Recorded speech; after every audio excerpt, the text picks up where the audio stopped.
Today I'm going to show you how to change the cabin air filter in this Nissan Versa. The first thing you want to do underneath the glove compartment, you want to remove these 4 screws. Once you remove the 4 screws, open the glove compartment and remove these 4 screws.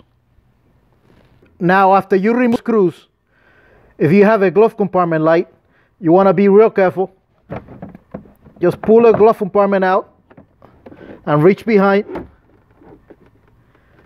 and right here there's this plug. Press in the tab and disconnect it,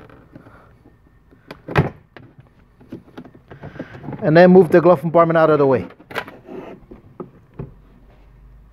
Now behind the glove compartment, right in there, is the cabin air filter install.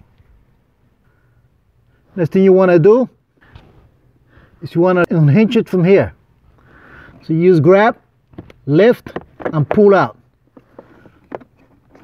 and then just bring it out. It's gonna wind up, don't worry about this.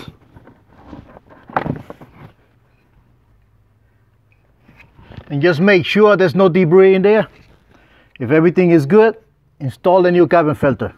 Just start the top first, press it up, just slide it in, then lift and lock it in place.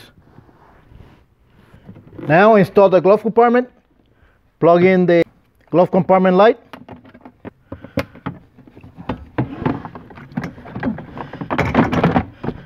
put it in place, open the glove compartment and install the 4 screws in the top.